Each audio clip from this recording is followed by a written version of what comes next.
"Would you like a cup of coffee?" Viola asked. "I'm not in a hurry. I'll have breakfast at work," Cyrus replied. Viola looked at her husband carefully. She had been refusing to have breakfast at home for a long time, and she didn't know why. "I made you a delicious breakfast, your favorite pancakes. Do you love them so much? Maybe you can pack them for you to take to work." Viola smiled, hoping that her attention would please her husband. But her expectations were not met. Cyrus sighed irritably. "Why do you make things up? I never take lunches to work. Do I look like a school kid? Do you want people to laugh at me? I understand that you don't even think about it, but I advise you to be a little smarter.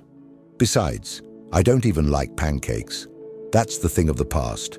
We have a great cafe where I can order any healthy and nutritious dish, and there's nothing healthy about pancakes. I suggest you don't indulge in them so much, or you'll have more problems with your figure than you already have." Viola looked at herself in confusion, examining herself from all angles. What was wrong with her figure? It seemed that she wasn't overweight. Cairo took his spacious bag where he kept important papers and documents. He quickly looked at himself in the mirror, carefully examining every detail of his outfit, smoothing out non-existent wrinkles in his pants. He adjusted his tie and smirked, a slight smile on his face. Damn, he was pleased with himself. Ciro grabbed his wallet, phone, and car keys. Without even looking at his wife, he abruptly said, "Goodbye. Well, I'm off. Don't expect me to come back early today. We have a meeting, and the boss is going to tear everyone apart. And as the most responsible and perfect employee, I'll have to calm him down." And Ciro left. Viola stood by the window watching her husband as he walked away, absent-mindedly tracing the rim of her cup with her finger. Her gaze froze. Her husband was already gone. But she was still staring at one spot. She was still thinking about what Cyrus had said. Did she have any problems with her figure? Well, she wasn't as slim and toned as in her youth, but she wasn't 20 anymore after all. Okay. She wasn't old yet. She was only 38. But it's important to consider that she no longer leads such an active lifestyle as she used to. She's a housewife. She stays at home. She cooks. She cleans. She suffers from inactivity. So what? She's not like other women who need to spend endless hours in beauty salons to feel more confident. She's happy with the procedures she does at home herself. Viola was startled by the sudden ringing of the phone. She picked up the receiver and said, "Hello." But once again, there was silence on the other end. They remained silent once again. Viola began to lose patience. Who was messing with her? Who was bothering her? "If you call again, I'll file a complaint and they'll track you down anyway." Then there was a demarcated tone. Viola hung up the phone and slammed the receiver down on the table. She'd had enough. What did they want? She had mentioned these calls to her husband, but he brushed them off. Don't pay attention to them. There are plenty of fools in the world. Maybe someone at work is playing a joke. I have several competitors who would love to have the reputation I have and take my place. But that takes years of hard work. Don't let it bother you, Viola. Ciro worked hard to build his reputation. Medicine wasn't the most lucrative field at first. It was a matter of luck. Ciro started out as a nurse, working nights in the emergency department while he was in college. The work wasn't the best, but he was determined. He later became a physician's assistant, and finally a doctor after graduation. However, he didn't enjoy working there. The pay was low, there was a lot of work, and there was no free time or room to grow. At the hospital, Ciro met a patient who later became his wife. Her name was Viola. She fell in love with the young surgeon, and he loved her back. They quickly got married. Ciro quit his job at the hospital, and they moved to another city. Thus began Ciro's challenging journey as a doctor. He changed jobs several times, but none of them satisfied him. Being a surgeon was a promising profession, but only if you worked in the right place. And Ciro hadn't found that right place yet. The family was always in financial trouble, and having children was out of the question. Cairo got angry every time Viola brought up the subject. What children, Viola? Do you realize what you're saying? We can barely support ourselves. And if a child comes, you will take maternity leave. And what will we do? I cannot work all the time. People need rest, you know? I am not a robot that performs surgeries without rest. And please, let us stop talking about children. It only makes me grumpy and angry. I do not feel well. You can see it and you can come up with your suggestions. After that, Viola stopped bringing up the subject. The couple was looking forward to better times. Viola supported her husband in the best way she could, and Cairo was grateful for that. Not all women shared her husband's hardships and sacrifices, but Viola did it out of love for him. Isn't that what a wife should do? The situation changed about 5 years ago. During a conference in another city where Cyrus was sent on a business trip, he met a renowned surgeon known throughout the country. Although they did not know each other, Cyrus decided to take a chance. He approached the surgeon and introduced himself. The young, confident doctor impressed the professor. Cyrus reminded him of his own youth, when he had to work tirelessly to earn his authority and high position in the medical community. The professor offered Cyrus the chance to move to the capital, where he could find him a good position. Cyrus quickly took advantage of the opportunity. He did not even give Viola the right to speak. Her husband did not ask for her opinion.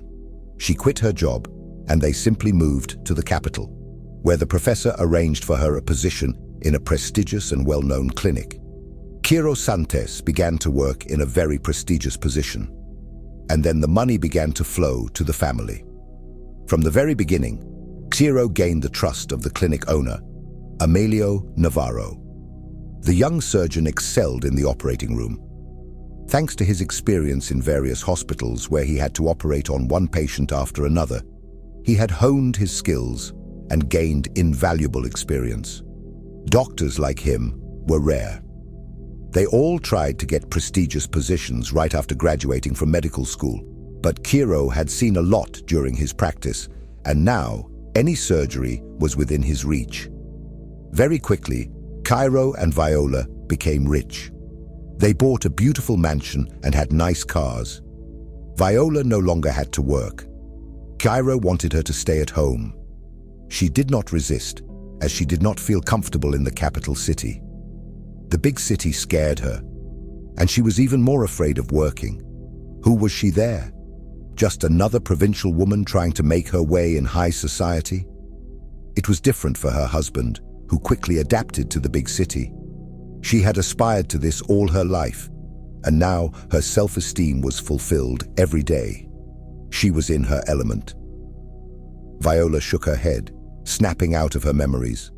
Why am I sitting there sulking like an old woman? I need to occupy myself with something. But what chores could she do when she had nothing to do? She didn't need to clean. The cleaning service came every week. Cooking was also unnecessary, as her husband rarely ate at home these days. He spent more and more time at work and came home late. If he planned to eat at home, he would order takeout from a restaurant, and Viola didn't even have to think about what to come up with to cook next. Although she cherished the time when they lived in poverty, Viola often cooked, and her husband admired her culinary skills. She always made him breakfast, and he never refused to eat. And now, did she really want this? He had been behaving strangely lately. Viola even suspected that he had another woman, but he didn't smell like another cologne, and he didn't call her by another person's name. Most likely, it was just a figment of her sick imagination. And then the phone rang again, startling Viola. Oh, for God's sake. But this time it was her friend, whom she hadn't seen in a long time. Teresa used to work at a beauty salon, where Viola would go to get her nails done, but then she got lucky. She married a wealthy man and stopped working. However, Viola and Teresa remained good friends and communicated regularly. Teresa invited her to dinner at a restaurant in the evening, but Viola didn't know when Cairo would return home. After the conversation with her friend, Viola decided to call her husband. He probably wouldn't answer his mobile phone, so she dialed straight to his office, hoping he would be available. But it wasn't him who answered the phone. It was some girl. "I'm listening. Hello, please call Cairo on the phone." Viola didn't expect what would happen next. "My God, where do you all get your number from? Who gave it to you? How many times do I have to tell everyone that it's your work number to contact employees, not patients? You won't get a free consultation over the phone anyway. You need to schedule a doctor's appointment at the clinic. I'll have to tell Emilio to take care of this matter." Viola was stunned. Who was this girl scolding her on the phone without even knowing who was calling? "Sorry, I didn't know that calling this number was not allowed, but the thing is, my husband gave me this number and said I could call any time. I'm Kiro's wife." There was an awkward pause, and then the girl spoke in a different tone. "Oh, I'm sorry, I didn't recognize you. I didn't know it was you." "Sorry, Ciro. Ciro is busy. I'll let him know you called and he'll call you back." And the girl hung up the phone. Viola thought carefully, biting her lip. Strange. What kind of behavior was this strange girl doing? And what was she doing in her husband's office? And why was she speaking so rudely? If she was one of the clinic's employees, she was behaving completely inappropriately. And her assistant couldn't have responded like that either. However, Viola then pondered. Why did this strange girl call the clinic owner by his name? And if she was in her husband's office, what was she doing there in his absence? Viola realized that her earlier suspicions of infidelity were returning. How could she check everything? "I really need to meet Teresa. Otherwise, I'll go crazy with these thoughts on my own."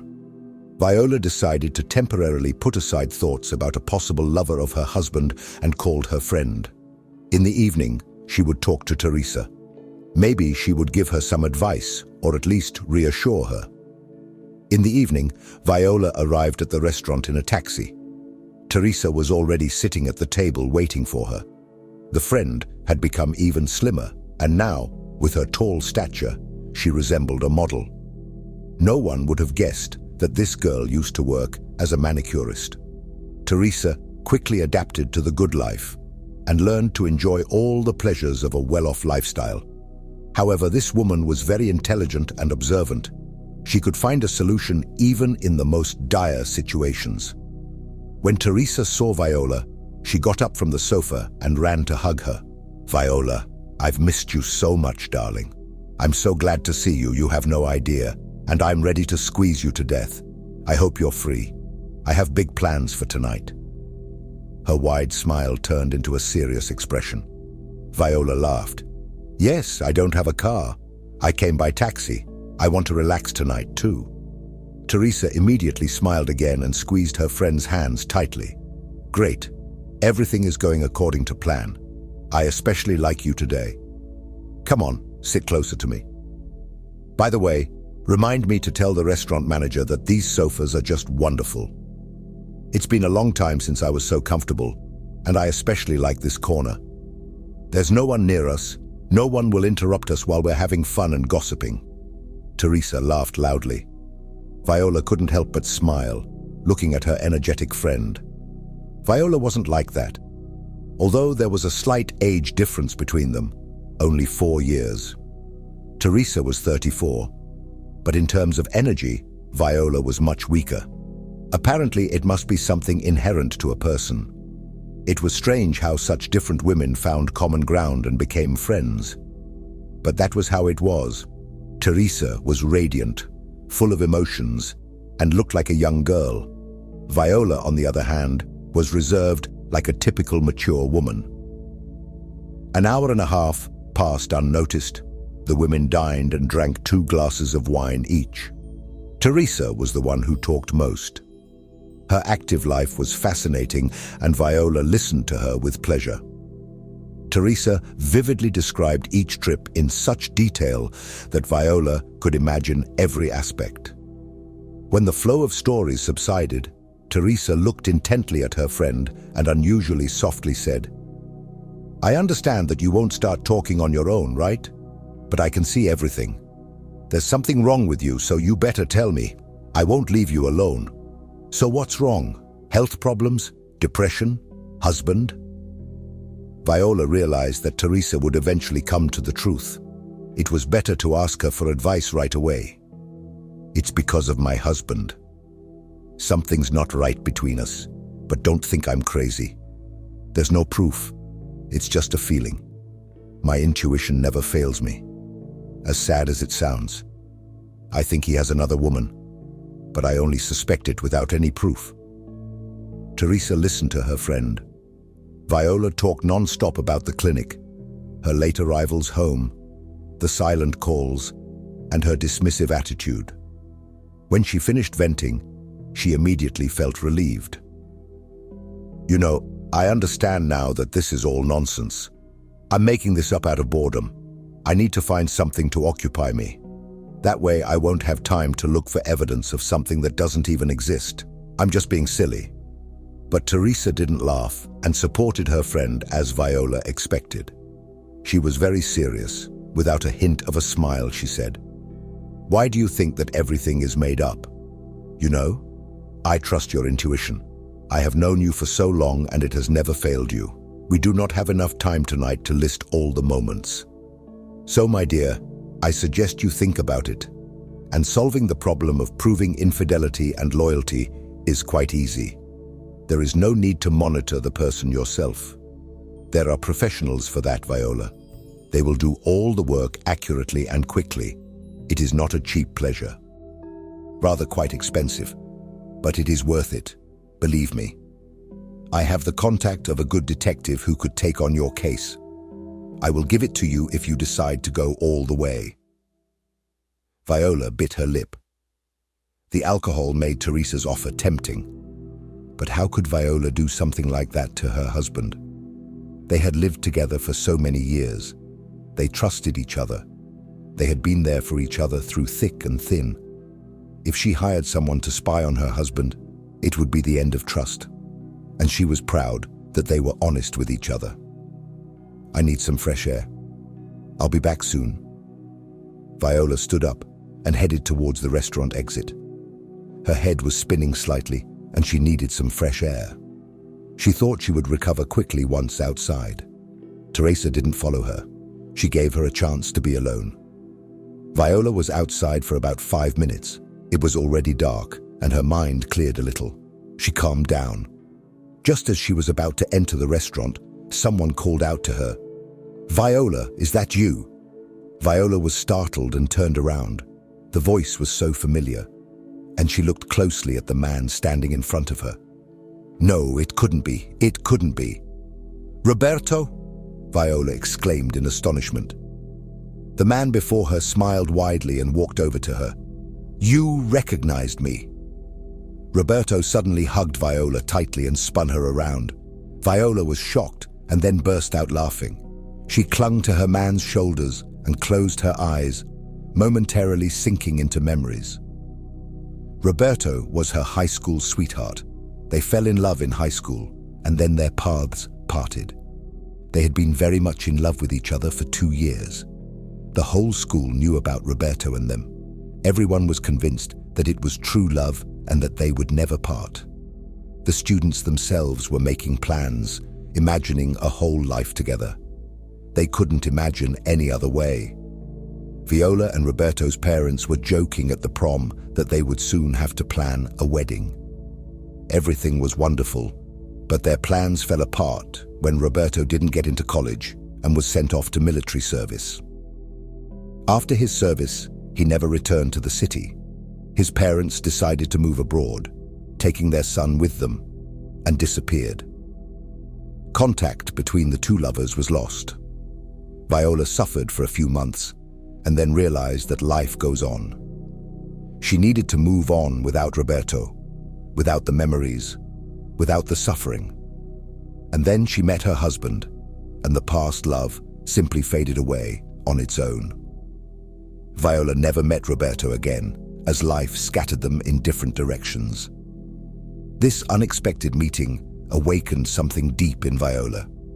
Her heart was beating so hard that it seemed to be right in her head. The alcohol she had consumed and the sudden rush of emotions made her head dizzy. She opened her eyes and pleaded, "Roberto, please let me go. My head is already spinning. No, I can't let you go. It's just unbelievable. How did it happen that we met in this city where I'm just passing through? Viola, it's fate. No, I can't just let you go. You have to have dinner with me." "Oh no, I'm here with a friend and I've already had dinner. And I have to go home. My husband will worry." Roberto immediately let go of her. Viola's mention of her husband sobered him up and he regained his composure. "Husband? Ah, well, it's okay if you're busy now. Viola, I really want to talk to you. Please, let's meet tomorrow. I beg you." Viola wanted to decline, but her mind was still clouded, and she realized that she wanted to talk to Roberto terribly. After all, it wouldn't be a date, right? Just a meeting with a good friend from her youth, nothing more. And she agreed. They exchanged phone numbers, agreed to meet the next day, and Viola returned with her friend to the table. The conversation was no longer flowing because Viola's head was in the clouds and she remembered the encounter with Roberto, and soon the women went home. While Viola was leaving in the taxi, Teresa managed to shout to her, "Think about hiring a detective. If something happens, you can count on me." The next day, Viola woke up late and her husband was no longer at home. When she returned from the restaurant the night before, he had not yet arrived home. Viola did not wait for him and went to sleep.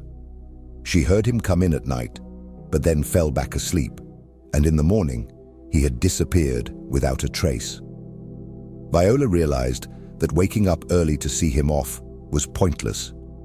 He did not care at all.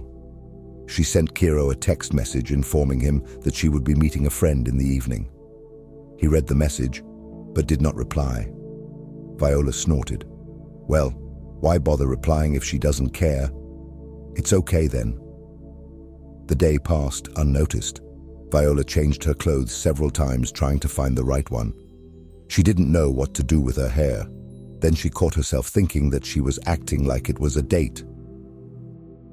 "Viola, stop it. Why are you getting upset?" she scolded herself angrily. In the end, she didn't have time to change anymore. She was running late. As she rode in the taxi, it seemed like there was traffic everywhere. The cars were barely moving, and she thought she would be terribly late. But she arrived 15 minutes early. However, Roberto was already sitting at the table. Apparently, he was also afraid of being late. When Viola approached the table, Roberto stood up to hug her. Viola was very tense today. She didn't know what this dinner had in store for her. They sat down, made their orders, and then talked about this and that. Viola mentioned that she was married, that her husband was a well-respected doctor at a prestigious clinic. Roberto said that he had never been married. As he spoke those words, he looked her straight in the eyes, and Viola felt disturbed by his gaze. It was as if he were telling her that she was the reason for his loneliness. After each of them had a glass of wine, Viola relaxed a little. They reminisced about their youth, school, and laughed at funny incidents. And Viola felt so good, as if she had come home after a long absence. She remembered how being with Roberto always made her feel so happy and at peace. But then an awkward silence ensued. Roberto was looking at Viola, and she was absent-mindedly rubbing the stem of her wine glass. "Have you ever thought about what our lives would have been like if we hadn't broken up?" Roberto suddenly asked her. Viola was startled and flustered. "But what is there to think about? We didn't succeed. Why should I think about something that couldn't happen?" she said. "But we planned so many things. We broke up not by our own choice. Everything was supposed to be different. I've been thinking about that all my life, Viola. I can't believe you haven't thought about it," Roberto replied. Viola looked away. "Yes, I had thought about it, of course. I was afraid to admit it to him." She loved him too much to just forget about him. When she met Kiro, new feelings overwhelmed her. Her love for Roberto had settled deep inside her soul, and for a while she didn't think about him. But with each passing year, She thought more and more about how she was living a life that wasn't hers, that something else was meant for her. But she strayed from that path, and now she had to live a life that wasn't hers. The more she thought about it, the more she tried to get rid of those thoughts. She chose her husband, got married out of her own desire. Lately, she was not satisfied with married life and suspected her husband of infidelity. She realized that something had to change, and she had to start by finding proof of Cyrus's fidelity or infidelity. If he was loyal to her, then she had made the right decision by marrying him. But if he was being unfaithful, then it meant that he didn't need her anymore. Viola looked at Roberto and sighed. Roberto, you're right, of course. Everything could have been different, but it turned out the way it did. And there's no point in speculating. I'm glad to see you, but you'll be gone soon. You're just a pleasant memory. I'm glad I met you. I remembered our youth. But all that is in the past now. We had a good time together, and then we'll forget each other again, she said. Roberto paled slightly, and then whispered, I don't want to forget anything, Viola. Don't you understand that I never forgot you? I have always loved you. You are the only one in the world for me. I never loved anyone else. I didn't get married because I always dreamed only of you. You were always in my mind, and I think we met again. We met not just by chance. Fate itself brought us together again, but this time I won't let my chance pass. Viola looked at Roberto in shock. Her heart was beating at a frantic pace. She shook her head and said softly, Roberto, I am married. That's all. I don't know what else to tell you. Viola, please think about what I have told you. I feel like things aren't going well for you in life. You have the face of an unhappy woman. After talking to you, I understood that it's not because of lack of money or health problems. You're unhappy because you're not listened to. You're not understood. I can make you happy. I can take you with me. I'll always be by your side. I won't let you go if you come with me. I love you. Do you hear me? I really love you. Roberto took Viola's hand, squeezed it while she just watched, tears in her eyes. How could I bear this? It's over, Roberto. It's too late. I can't leave my husband. I'm faithful to him. We've been through so much together. We trust each other. I can't just walk away because you called me. I'm not like that, Roberto. You know that. Yes, I know you're not that kind of person. I love you too much to force you to do something against your will. I don't need that. You have to want it yourself. I ask you to think about my words. I'll give you all the phone numbers I have. Wherever I am in any city or country, I'll definitely answer one of them. Please, if you change your mind, call me. I'll come find you from the other side of the world. Viola swallowed her tears. Was all this really happening to her? As Viola rode home in a taxi, she wasn't thinking about Roberto. She was thinking about her husband. They said goodbye to Roberto on an emotional note. He continued to assure her that she could change her life if she wanted to. But Viola did not want to destroy her current life, her family relationships, her marriage, only if her husband had not ruined everything by himself. And for that, she had to find out everything for herself, without depending on chance. When Viola got home, she dialed Teresa's number. Hey, listen, I've thought about your offer. Give me the phone number of that person you were talking about. I will still call him. I want to know everything. I am tired of living in uncertainty. She called the detective the next day. They arranged to meet, and a day later, Viola was sitting in his office. She barely found the right place. There was no sign on the door, and the building itself was unremarkable, as if the detective was hiding his whereabouts and only insiders could find him. This person probably worked only through referrals. Otherwise, how would it be explained that he didn't even advertise his services? Viola sat down on an ordinary chair. She felt cornered because she felt very uncomfortable in that place. In front of her, the detective was sitting behind a desk. There was nothing on his desk except a thin black folder and a pen. Teresa said his name was Giorgio, but Viola was hesitant to address him by his given name. "Nice to meet you, Giorgio," she asked cautiously. "Nice to meet you," the detective replied after a short pause. He continued to carefully examine his potential client. Usually, if he didn't like clients, he would immediately decline their services, citing a busy schedule. Viola did not belong to the category of people he primarily served. She did not look like a wealthy woman looking for her runaway son or daughter.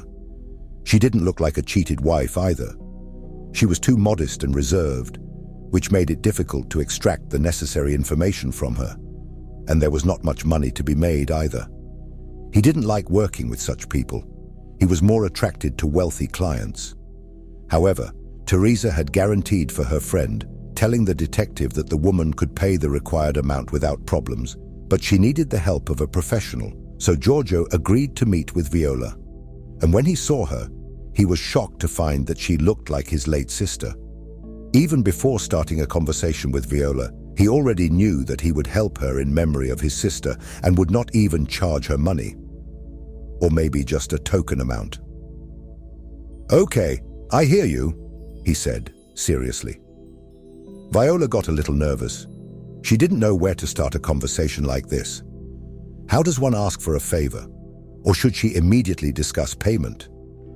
"Sorry, I don't know where to start," she said hesitantly. Giorgio continued to scrutinize her. Yes, it was clear that she was seeking such services for the first time. He would have to help her, or else she would leave without getting the necessary assistance. He spoke a little more gently. "First, tell me why you need to hire a detective, and then we'll figure things out as we go." "I need to know if my husband is cheating on me or not," Viola quickly blurted out before her bravery deserted her. "Well, that's a pretty common case." Giorgio could barely hold back a smile. No matter what's going on in the world, women always want to know if they're the only one in a man's life. "Great, that's in my field. Now tell me why you suspect this, if there is any evidence, and then we will move on to the personal details, recording everything we need. Personal information, work hours and location, the car he drives when he goes out and comes home. I need to know everything." Viola took a deep breath and began to tell her story. She spoke for a long time without pausing. Giorgio was not looking at her, he was simply taking notes. Viola spoke so much that her mouth went dry. Giorgio was not looking at her, he simply took a deep breath and began to tell his story. He talked so much that his mouth went dry. He handed it to Viola. She poured herself some water, drank it, and thanked the detective. He continued talking. Viola thought that not everything was as scary as she had imagined and was beginning to feel a little calmer. When he finished speaking, she remained silent, waiting for questions from the detective. But after a minute, he closed his folder of notes and said, "Excellent. I have no more questions for you. You've laid it all out. You are very observant, you haven't missed any detail, and you have told me exactly what I needed to know. Nothing more." Viola smiled shyly. "Well, then we can say goodbye for now. I think it won't be difficult for me to find out everything you are interested in. I have your phone number, and I will call you in 2 weeks. And the price? We still have to agree on the payment." Giorgio smiled lightly. "I will take a small advance from you and the rest after our cooperation is complete." The detective wrote something on a small notebook, tore off the sheet and handed it to Viola. She looked at the paper and was surprised. "Is that all? I was told that your services were quite expensive. I thought that even the advance would be higher." "No, that's enough. And the remaining payment is not too high either. The cost of my services depends on the complexity of the work. Investigating a husband is not considered a complex task, so the payment is correspondingly lower. Moreover, since you provided me with all the information, I don't need to waste time searching." "Well, I'll take my leave of you. Wait for my call." The detective stood up, indicating that the meeting was over. Viola said goodbye to him and left the office. Stepping out onto the street, she sighed in relief. The office had been stifling with all the windows shut tight, as if the detective didn't want a single word to escape the room. Viola got into her car and frowned. With all her troubles and thoughts, she completely forgot about her husband's birthday, which was coming up this Saturday. How could she forget? What a shame. Viola shook her head and started the engine. Curiously, Cairo came home early today, or rather, on time. When Viola returned, he was already home. Viola raised her eyebrows in surprise. "Wow, you came early today. I hope nothing happens," she said. Cairo frowned and looked at his wife. "What do you mean? Does something have to be wrong for me to get home on time?" "No, nothing special happened. Just an operation was cancelled." "Why?" Viola asked. Cairo grunted in some irritation. "The patient had some complications. The surgery can't be performed at the moment, so they rescheduled it until the patient's health improves." "And what complications does the patient have?" Viola asked again. Cyrus raised his voice in annoyance. "Why are you pestering me with all these questions? You don't understand anything about medicine. Why should I explain something to you that you have no idea about? What's with the questioning, Viola? You're starting to annoy me." Viola bit her lower lip, feeling offended. "But you used to talk to me, share things, communicate, and explain. What's changed now? Have I become stupid? Or am I not allowed to ask you anything anymore? Or are you doing something illegal?" "I don't understand, Cyrus." Her husband immediately calmed down and tried to speak more gently. "Well, why are you imagining things? Of course you haven't become stupid and I'm not doing anything illegal. I'm just really tired, you have to understand. I work almost no weekends, with very little free time.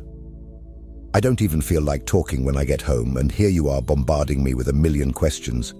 Well, not a million, just a few. And we're still a family, maybe we need to talk sometimes, don't you think?" Viola replied. Cairo remained silent. Viola tried to calm down.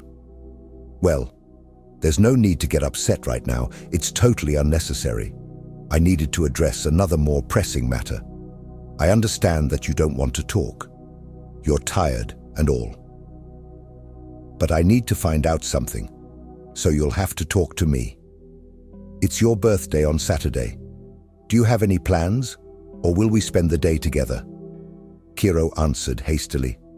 "Ah, I forgot to mention, I invited some colleagues from the clinic. Emilio won't be able to come, but everyone else will be there. So we'll have a party on Saturday. And when were you planning to tell me? Friday night? Or would I have found out when all the guests showed up?" Viola got angry. "Calm down. Don't worry. I'll take care of everything. I ordered the food at the restaurant. The table will be ready. You just need to find helpers and hire a cleaning service. That's all I need from you." Viola looked at her husband.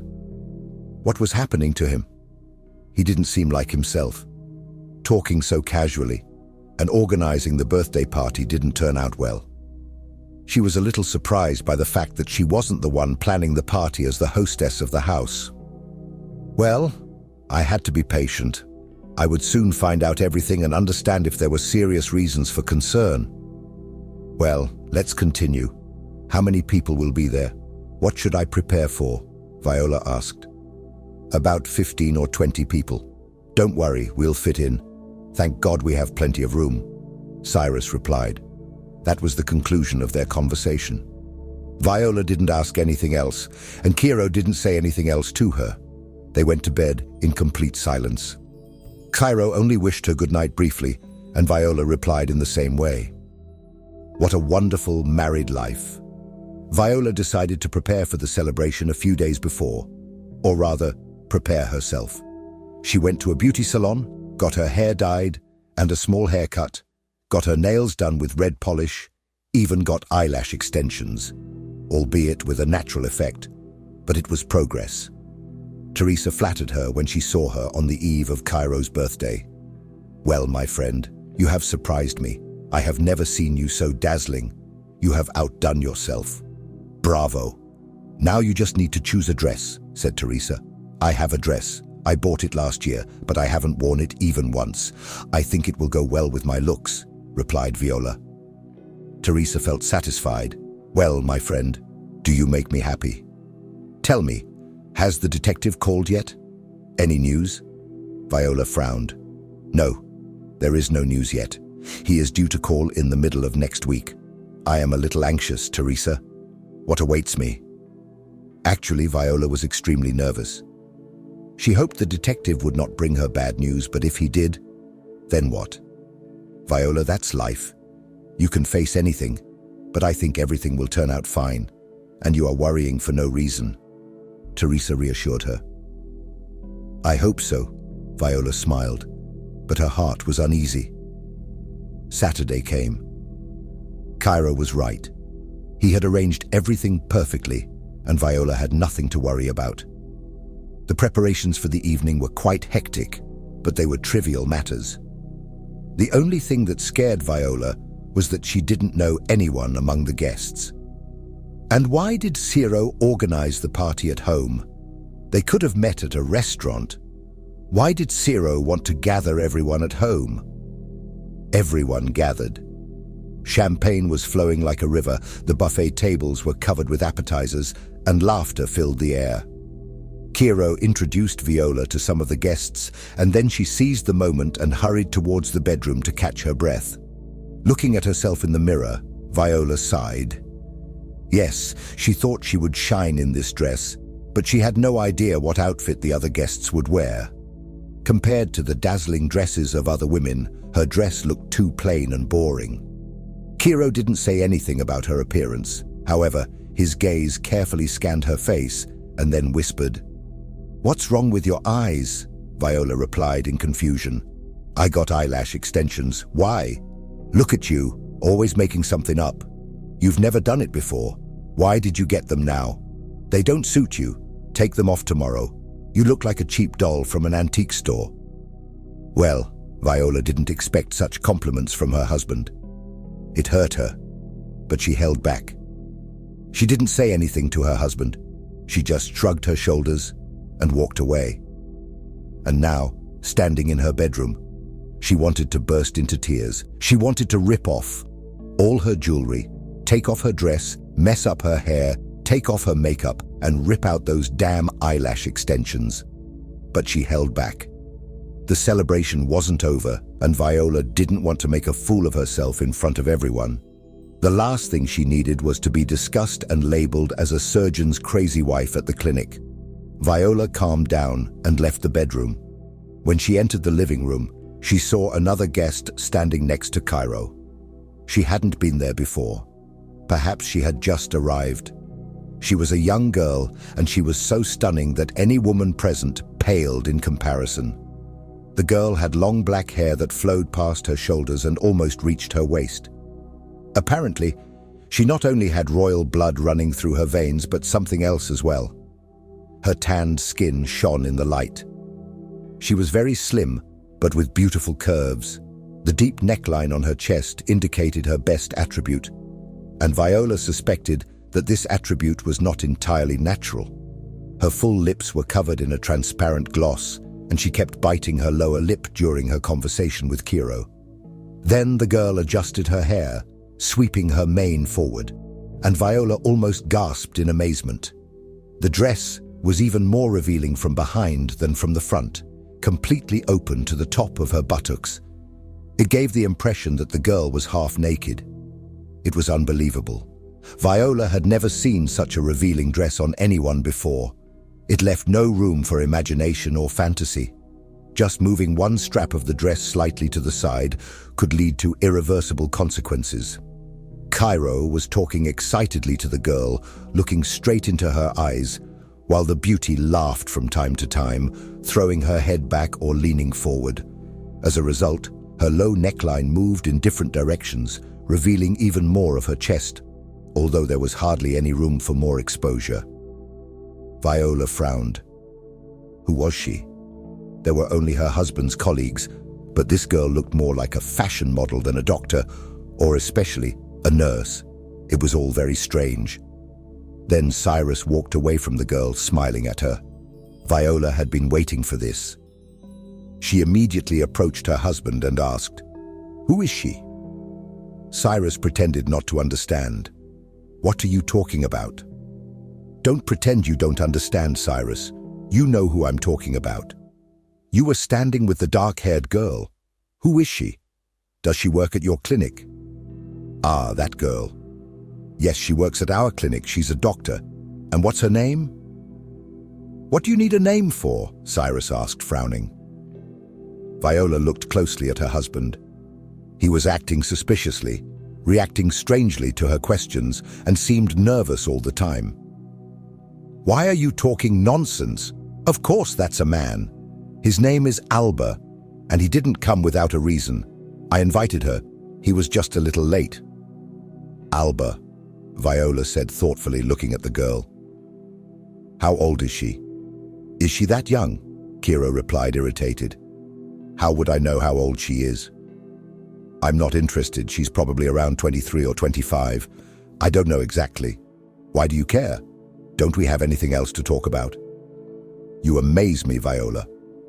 And Ciro walked away from her. Viola looked at Alba, so young and already a doctor. Isn't it strange? Her husband had to work for many years to achieve success and respect. And this Alba is working in a prestigious clinic at such a young age. Who hired her there? Maybe she's someone's daughter.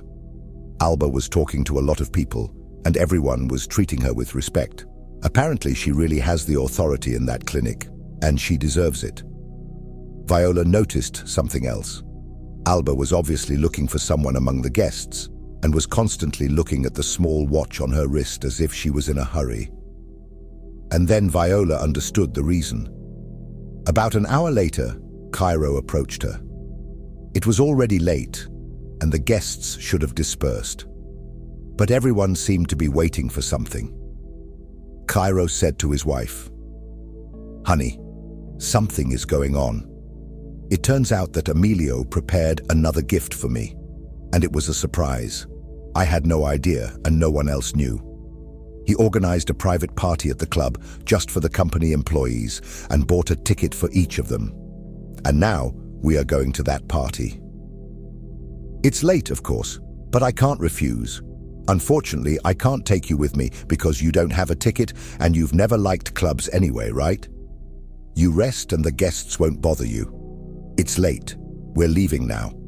A limo will pick us up, arranged by Emilio. That's what I call a boss. And you? Relax. You need to rest. You've been quite hectic lately." Viola listened to her husband in amazement, not daring to believe her ears. A party? A club? Everyone's going to have fun? I thought we'd spend the rest of the night together. I haven't given you all your gifts yet. I have one more. "What about me?" Viola asked. "Well, honey, you have to understand. I see you every day, but I rarely meet my boss. I can't refuse the party. Emilio would consider it a personal offense. Do you want me to get into trouble later? Are you dissatisfied with my position? Don't you know that I should be grateful to Emilio for being instrumental in my career? If I refuse gifts from management, I will quickly lose respect and trust. Those are the rules of the modern world. You don't understand anything about it. Why am I telling you this? In fact, why? You can just leave me and go out with your colleagues, and I will wait for you until tomorrow. Is that what you plan to do?" Viola became angry, but Ciro hugged her waist and whispered softly, "Why are you so upset? I'm not going to stay there until morning. I'll spend an hour or two and then go home. Don't worry, I won't be there for long. I just need to make an appearance and show that I appreciate this gesture from Emilio. Go and rest. Your eyes are red. You're tired." Cairo kissed his wife on the cheek and then walked away. 10 minutes later, there was no one left in the house. Everyone said goodbye and left. Stepping out into the street, Viola could hear joyful shouts and cheers from the party. Apparently, everyone was excited about the event. It seemed more interesting than being at home. Why was this happening? Why was she finding herself more and more on the sidelines of her husband's life? Why was she always on the sidelines? After all, She was the wife of a prestigious surgeon. But Viola tried not to despair. She still hoped for the best. Maybe it was for the best that Cyrus was leaving.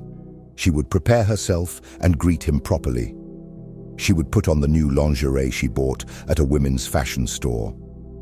Admittedly, it was very provocative and unusual, and she was not used to wearing something like that. But Teresa assured her that it was exactly what she needed. "Viola, this is what you need. I'm sure Cyrus will love it. Any man would do it. But you are a faithful wife, so make your husband happy and don't be embarrassed. Do you think men shouldn't be surprised? They should be, and very much so. So don't hesitate. Take this set of underwear and let's end the discussion." Viola took the lingerie. Yes, it was very beautiful. She hoped that wearing it would not be in vain. She took a bath with fragrant foam, washed her hair and put on the lingerie. According to Cyrus's promise, he should return any minute. Well, she would wait for him in the bedroom. She turned on the night lamp, lay down on the bed and waited. However, 30 minutes passed and her husband still hadn't returned. Another 30 minutes passed. It was already around 3 in the morning and Viola fell asleep. She woke up around 5 in the morning and Cyrus still hadn't returned. She started calling him, but his phone was out of service. She called him for half an hour, but there was no result. She started to worry and then realized that she didn't have a single phone number for the clinic staff to call in case of emergency. What if something had happened to him and no one had notified her? What if he was in the hospital and they couldn't reach her? Or what if he had been in an accident and was lying somewhere on the road? My God, how horrible. She had to do something urgently, or she would go crazy. Viola put on a robe and was about to call the city hospital when she heard some noise in the hallway. She went out and saw that Kiro had returned. "Where have you been? Why didn't you call? Did something happen? I was so worried waiting for you. Why didn't you answer my calls?" Viola screamed. Cyrus raised an eyebrow and replied calmly, "Why are you yelling like that? I told you we were going to the club. Nothing else happened. I didn't answer your calls because the connection was bad and I thought you were sleeping. I didn't want to wake you up or disturb you. What happened? What made you so nervous? Everything is fine." I went back home. Viola became even more agitated. "But you said you wouldn't be there for long. You could have left the club and called me, letting me know you'd be late. You promised me you'd be back soon. How can you treat me like this? Why are you making a tragedy out of this? I've stayed overnight at work many times when there were special cases or urgent surgeries. What's wrong with that?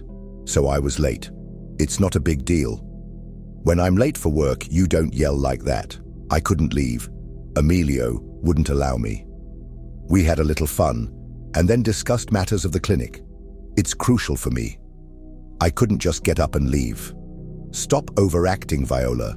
What kind of matters can be discussed in a nightclub?" "Do you think I'm a fool?" Viola exclaimed. Cyrus took off his shirt and casually threw it on a chair.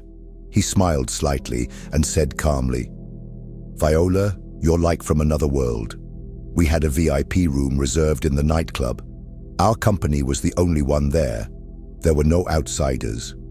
We only went out to the main hall if we wanted to dance. The rest of the time we were in a separate room away from the noise and crowds. That was where we talked." "What's so unusual about that?" "Relax. You're too nervous. Maybe you should see a doctor. Maybe you're going through menopause.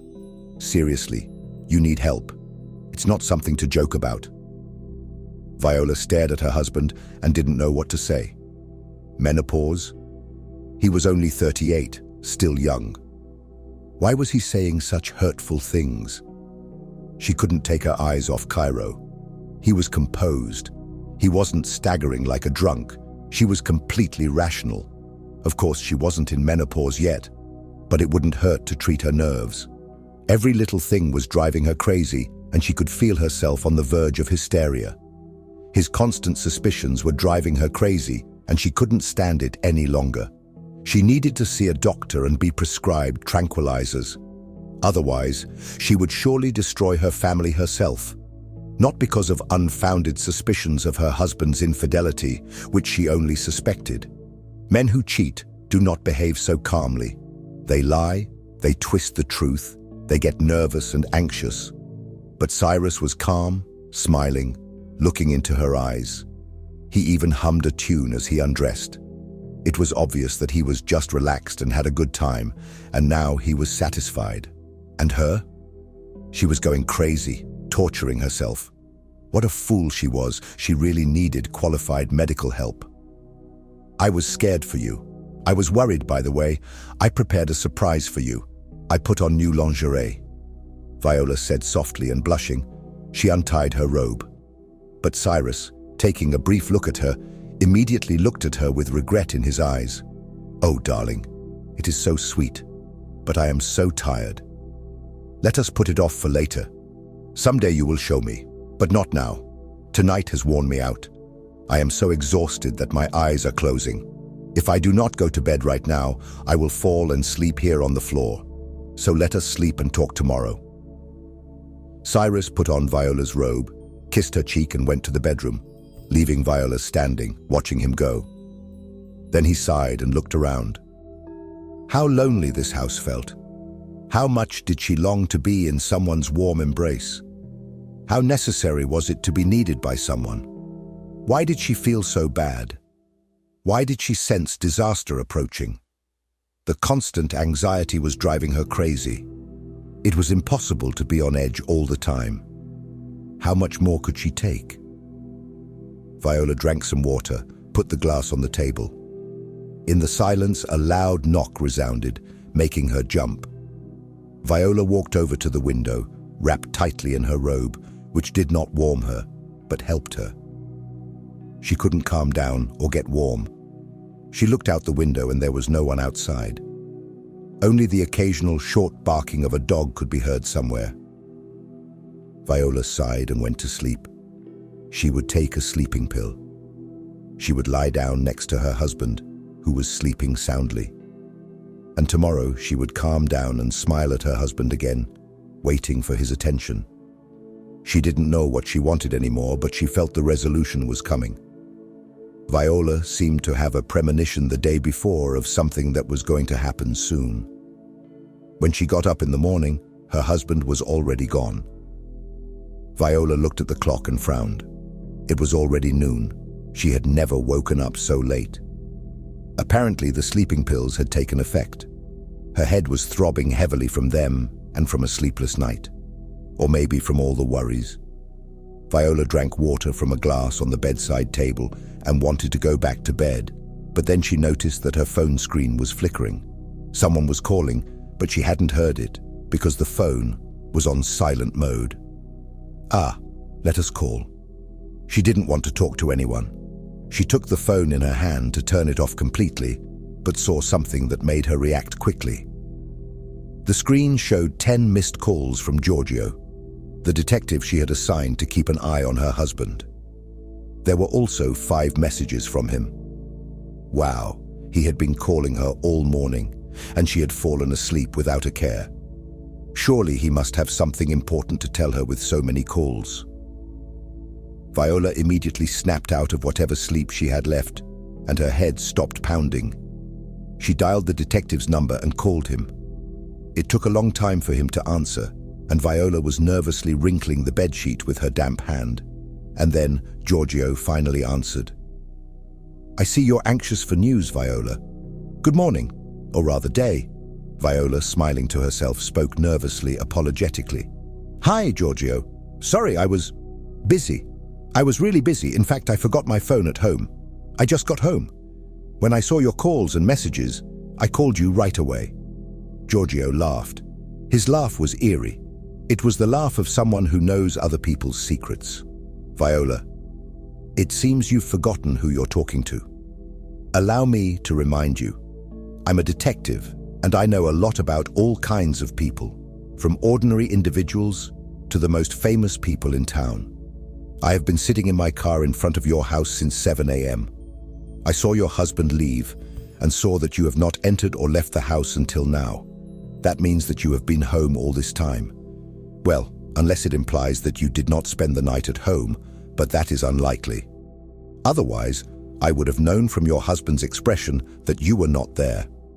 And since he left in a good mood, it means that you were in your own home." Viola shuddered, feeling a chill run down her spine. She trembled and sighed, saying, "Yes, you're right, I was sleeping. I took sleeping pills, put my phone on silent mode, and slept until noon. I just woke up now and saw your missed calls. I apologize for this senseless and stupid lie." "Oh no, don't apologize. You don't need to apologize to me. I just wanted to show you that even the smallest lie can be discovered by others. Always be careful. Either don't lie, or lie only when you are sure that your lies won't be discovered." Viola stared at a fixed point, absorbed in the detective's words. What a strange person, but his voice was captivating. Viola felt a sense of calm, as if she had gone through a hypnotic session. She exhaled slowly. "Okay, let's put this behind us. I think you understood me correctly, and will take into account the advice of an expert in the future. Now let's focus on the present. I'm ready to provide you with my report. I think I have gathered enough information for you, and I would like you to look it over as soon as possible. I have a client who urgently needs my help. I have solved your case, and I would like to move on to the next one as soon as possible. I will be waiting for you in the car in half an hour. I think that will be enough time for you to shower, freshen up, and have a cup of coffee." "Excellent. I will be waiting for you outside." Viola looked out the window. There were no cars nearby. What a peculiar person. However, Viola did not dwell on her eccentricities. She was more concerned with the information than the detective who had obtained it for her. Would her married life end, or would it continue here? Or was it all a web of deceit, and the detective would once again confirm it? In any case, she would soon find out. Viola quickly headed to the shower. She emerged 20 minutes later. Her head had stopped throbbing after her shower, and she felt refreshed after a strong cup of coffee. Viola scanned the area and noticed a car in the distance. The headlights flickered, and then the car moved from its spot. Pulling up next to Viola, the front door of the car opened and Viola sat next to the driver. "Well, hello Viola, you look lovely." Viola frowned. "Did you figure out everything I asked you to?" "I haven't had breakfast yet. Let's go somewhere where I can grab a quick bite, and you can go over my materials without interruptions." 25 minutes later, they were sitting at a table in a low-key cafe where students often went for a quick bite. They settled into a corner where they were barely noticed. Giorgio brought the tray of food himself and then placed a folder with documents in front of Viola. She took a deep breath before opening it. There were many handwritten papers, arranged neatly. It was strange that the detective didn't use a computer. Or maybe he wrote everything down on purpose to give it more value. There were also many photographs of different qualities. Viola shakily picked up one of them. In this photo, Ciro was wearing a white medical suit. He was standing at the entrance of a clinic next to a girl with long black hair. Apparently, they were having a conversation. Ciro was smiling, looking at the woman. Viola moved the photo away and took the next one. The girl was now looking almost at the camera. She was wearing large black glasses. Viola didn't know who she was. In the next photo, Viola saw Ciro in a restaurant. There was a long red rose on the table next to her hand. Ciro was alone, but his pensive look indicated that he was waiting for someone. Well, the next photograph put everything in its place. The photo was taken in the same cafe. However, this time Ciro and the same dark-haired woman were sitting at the table. Viola saw the woman's face. It was Alba, a clinic employee and doctor. She was wearing a revealing dress that accentuated her artificial breasts. Alba held a rose in her hands and smiled tenderly at Ciro. Viola looked at the detective, who was quietly enjoying his breakfast. "She is a doctor at my husband's clinic," she said for some reason. The detective looked at her, finished chewing, took a sip of water and said, "She doesn't work at the clinic." "What do you mean she doesn't work there?" "Kiro told me that. Your husband said that she works as a doctor at the clinic, and I understood that. But it's not true. Although she is somehow connected to the clinic." The detective stared intently at Viola and fell silent. The woman was starting to lose her patience. "What do you mean?" he asked. Giorgio said quietly, "This is Alba, the wife of the clinic owner, Emilio Navarro." A silence spread in the air. Viola looked at the photo again, Emilio's wife of all people. Ciro was cheating on her. He had brought this woman into his home, not afraid that Viola would find out about their relationship. The detective settled more comfortably in his chair and continued speaking. "Alba is 23 years old. Your husband has been in a relationship with her for 2 years. No one knows about their relationship. These photos were taken in a restaurant, in the VIP room where strangers are not allowed to enter. Don't ask me how I managed to get these photos. It's my business and my secrets. I had to do my job and I did. Don't ask me how I know they've been in a relationship for 2 years. I won't tell you either. But they've been lovers for a long time. That's a fact. Your husband doesn't know about Alba's double life, and apparently you didn't know either. This couple spends a lot of time together in a hotel where they maintain complete discretion. Emilio often travels to different cities and countries. When he's away, your husband often visits Alba at her home. I captured that moment. There are photos. Take a look at them. Your husband, of course, dressed up. But I know it's him. And you'll recognize him too, I'm sure." She took the following photo. In this photo, a taxi stopped in front of a big mansion, and a man with sunglasses was standing next to the car. It was Cyrus. The detective was right. I took this photo before your husband's birthday. Look at the following photo. Here your husband is carrying a dress in a bag from a fashion store. He went to see his mistress to give her the dress. She was wearing that dress at your house. And here is the next photo. It's Saturday. Yesterday, the whole group of friends who were at your party. Tell me, what did your husband say yesterday when he left with everyone and you stayed home? Viola whispered barely audibly, looking at the photos. He said that Emilio threw him a party, that they were going to a nightclub to have fun and socialize among colleagues, and that only invitation tickets were allowed. I wouldn't be allowed in. The detective smiled wryly, although he seemed to sympathize with the woman. Your husband cheated on you and you didn't notice. Yes, they went to the nightclub together, but your husband threw the party, not Melio. They didn't need invitation tickets to get in. It was open to the public, and Cyrus didn't stay there for long. Half an hour later, he left with Alba for a hotel, where they stayed almost until morning. Viola, your husband spent the whole night with his lover. As soon as he left the hotel, I printed the photos and came to your house. Viola was devastated. She was not prepared for such a betrayal from the person she had lived with for so long. She closed her eyes to stop the tears from running down her cheeks, but it didn't help. "Just a moment, excuse me. I need to step away," she said, getting up from the table. She didn't know how she found the bathroom, but she did. She cried hard, but immediately stopped. What was she doing? She had been deceived, betrayed, trampled, destroyed, and here she was crying. She needed to pull herself together, to decide what to do next. And then she thought of Roberto, when he looked at her when they met by accident. That look said a lot. Cairo hadn't looked at Viola like that in a long time, but she recognized that look in the photos. Now Cairo was looking at another woman, Alba, his boss's wife. Viola looked in the mirror.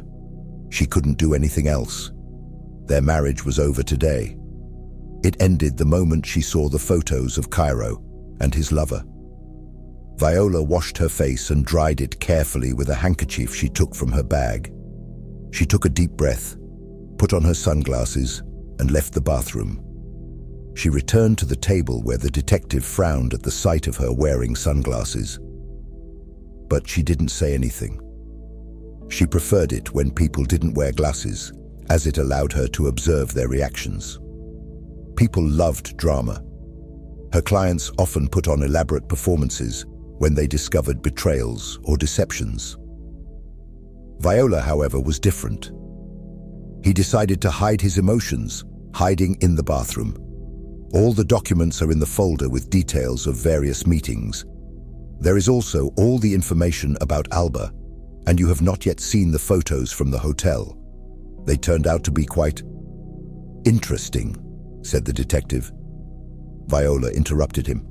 Understood. Thank you for your help. I am very satisfied with your work. How much do I owe you? I have some cash with me, but I can transfer the necessary amount to your card. The detective lowered his gaze. I am also satisfied with my work. I have never managed to gather all the necessary information so quickly before. And you do not owe me anything. I did this for you without expecting payment. Don't ask for the reasons. There are a few, but I won't reveal them to you. I'm sorry. Everything I found and collected in this folder, I've given it to you, and I hope we don't meet again. My services are very expensive, but I would rather not receive money from you. So I hope you don't need any more services. No, I won't need anything else. I'll be leaving soon, leaving all this behind forever, Viola replied in a firm tone. The detective raised an eyebrow. This woman continued to surprise him. From their first meeting, it was clear that she hoped his suspicions wouldn't be confirmed, but she quickly accepted the circumstances and was ready to rebuild her life. Well, that was wonderful.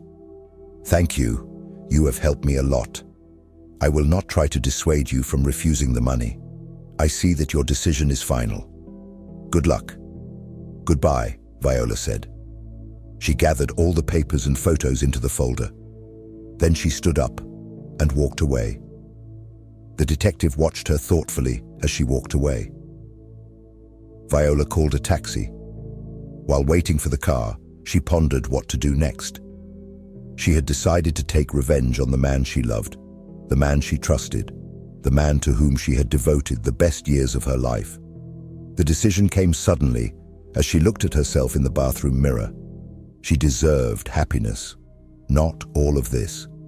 No one could control her life except herself. When Viola got home, Cairo greeted her. Where have you been? I was busy with some errands. Why? Cairo shrugged. Nothing. I'm going to work in my office and then I'll have to go out to run some errands. I'll be back late. Ishiro sat down in front of the computer. Viola already had a plan for revenge. When her husband left for work, she would put her plan of action in place. She sat in the bedroom, took out the folder the detective had given her, and examined the photos she hadn't seen before. They were from the hotel. She didn't spend much time looking through them because they disgusted her. She hastily put them back into the folder and then noticed a small USB. She plugged it into her personal laptop. The USB contained all the photos that the detective had provided her. Well, that made her job easier. A couple of hours later, Ciro left. Before leaving, he took a shower and put on cologne. Viola realized that he was going to see Alba. Now she noticed everything. After he left, Viola entered his office. She opened her email. There it was. She found a folder with the email addresses of all the clinic employees and, most importantly, Emilio's address. Well, it was time to have some fun. Let's see how you like this, Cairo, Viola said out loud. Viola uploaded all the photos of Alba and Cairo and sent them to all the clinic employees, but then she felt that it wasn't enough. He sent those photos to all of Cairo's contacts. It was done. Cairo came back 3 hours later. It was already late at night.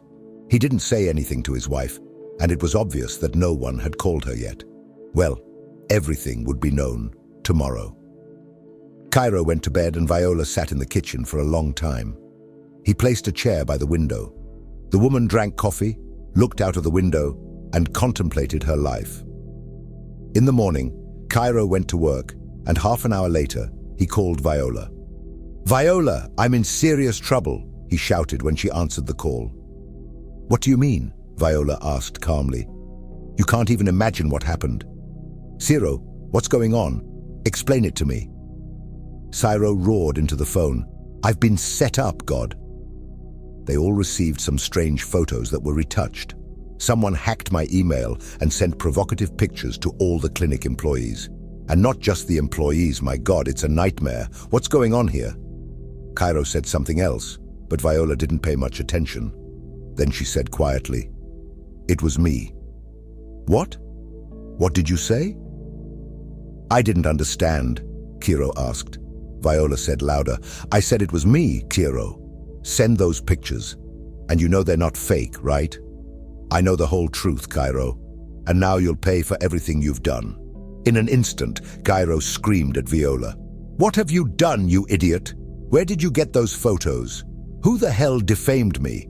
Do you understand that all of this is false? False? Are you saying it's a lie? As much a lie as Alba is a doctor at the clinic? I know who she is, Emilio's wife. I only have 2 questions for you. How could you bring your lover into our house? And why didn't you divorce me if you didn't need me anymore? If we had just separated, none of this would have happened.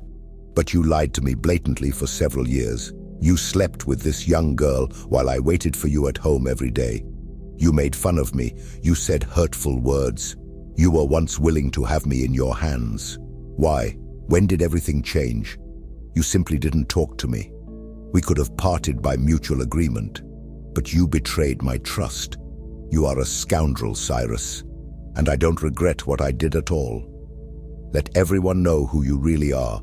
And most importantly, let Emilio find out. I think he'll take care of you as you deserve." And Viola hung up the phone. Ciro heard the dial tone and threw his phone against the wall with all his might.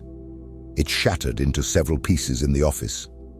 Cairo roared again like a wounded beast and dropped back into his chair. He closed his eyes and rested his head on the desk, covering it with his hands. He had arrived at work in a good mood today, but everyone greeted him with hostility. Many colleagues whispered behind his back, a few did not even greet him, and his assistant looked at him with fear in her eyes. "What happened today, Nora? Did I miss anything interesting?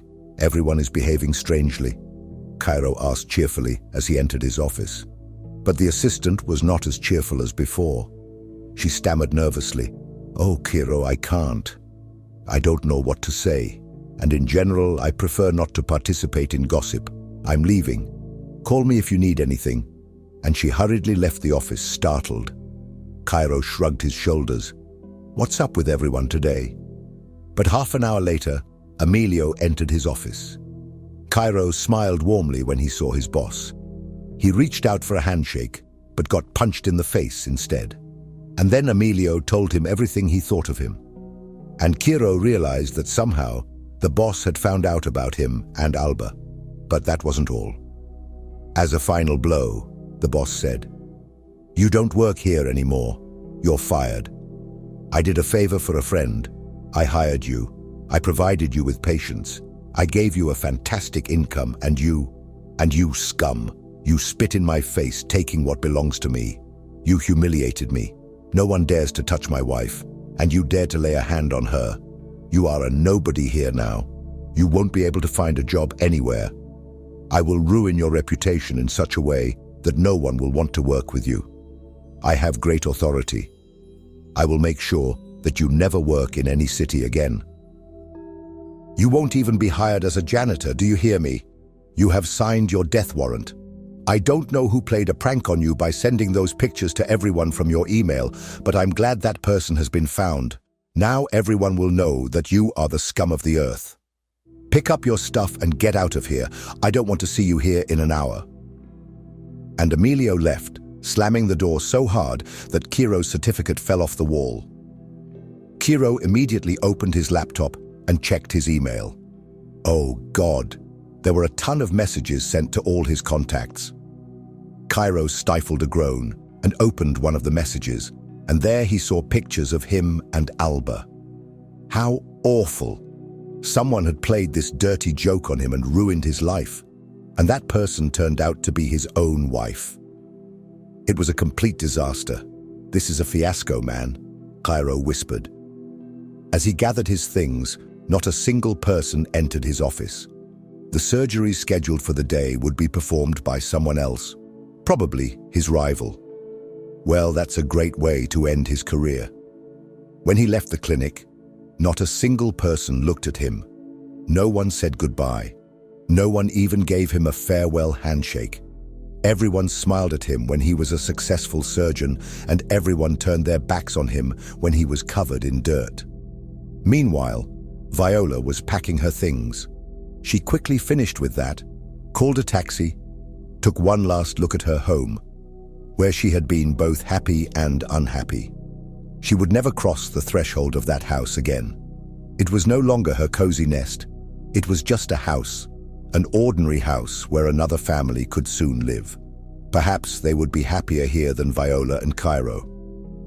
Viola went to a hotel, rented a room, immediately called Teresa, and told her everything. Teresa quickly realized that Viola needed help, but Viola only asked for the lawyer's contact information. "I'm going to file for divorce, Teresa, and I'm going to start a new life. Don't worry, I'm fine, even better than before, so don't worry. I just need to sort out a couple of issues, and then I'll tell you everything in order." Viola called the lawyer. He sorted out some issues regarding the divorce. Tomorrow she would go to court with him. He would sign a power of attorney and do everything possible to finalize the divorce without her presence in court. Everything can be done with money, and luckily she had a lot of it. She had a personal account where Cairo regularly deposited large sums, and Viola barely spent anything. She had accumulated a decent amount there, enough to support her for the time being, and then she would have a different life. She would deal with that. She picked up the phone again and called someone, but no one answered. She dialed another number, still no answer. Viola sighed and dialed the last number. On the third ring, someone answered. "Hello, Roberto, it's me. Did you recognize me?" "Of course you did." "Roberto, I'm calling to tell you. Roberto, I'm going to file for divorce. I'm leaving my husband. He betrayed me. I can't stay in this city any longer. Is what you told me still true?" "If so, I agree, Roberto. I want to see you as soon as possible. How foolish I was, Roberto. Forgive me." "What?" Ciro was standing by the window of his house. He hadn't left the house for a week. His landline phone was ringing constantly, but he finally smashed the receiver. Now there was silence in the house. His new mobile phone was on silent mode. There were also hundreds of missed calls and messages there, but Cairo only answered a few. Through the messages, he learned that Viola had filed for divorce. Alba called him only once, the day after the incident. She screamed into the phone. "Emilio threw me out of the house, Cairo. Can you imagine? He threw me out in disgrace, took all the jewelry, took everything. I have no money. A friend took me in. I'm in shock. How could this happen? Was someone watching us? Did Emilio suspect something? She's my wife. She somehow found out about us." "Your wife? Are you kidding me? She's a monster. Just a monster ruined my life. Oh God, what should I do now? I have nothing. How am I going to live? What a disgrace. What a horror." Ciro tried to calm his lover down. "Calm down, Alba, don't worry. Everything will be okay. Come to my house. My wife left. She filed for divorce. Now you can live with me." "With you? Live with you? Are you crazy? Who are you? A doctor who can't even work anymore. You're nothing without Emilio, an empty space. Do you hear me? You're a nobody. You and your disgusting wife. Both of you. Go to hell. I don't want to know about you anymore. You don't exist for me anymore. Don't even say goodbye and never appear in my life again." And he hung up. Ciro carefully placed the phone on the table. He had just bought it. He couldn't break it. Now he had to think about not having any income. And what to do next? Where to go? He didn't know. He closed his eyes and moaned in pain and helplessness. A month passed. Viola was standing at the airport. She had just arrived. She couldn't believe she was in Paris. She had never been to Europe. And here she was, in Paris. Goodbye. She was afraid to move. Viola looked around and suddenly saw someone up ahead. She smiled shyly, but couldn't move from her spot. Roberto approached her closely, holding a huge bouquet of flowers. He smiled, looking into her eyes. "Well, hello, madam. I'm very glad to see you. I've been waiting for this moment probably my whole life. Can I hold your hand? Shall I show you Paris?" Viola hugged him tightly around the neck and closed her eyes. "I've never been anywhere. I've never been to France." "Why does it feel like home?" Roberto hugged her and whispered in her ear. "Have you never been anywhere? Then, my love, I will gladly show you the whole world. We have our whole lives ahead of us." Viola clung to the shoulders of the man who once held a place in her heart and never left it. Yes, it will be like that. She had no doubt about it. If you enjoyed the story, please give it a like and subscribe to the channel.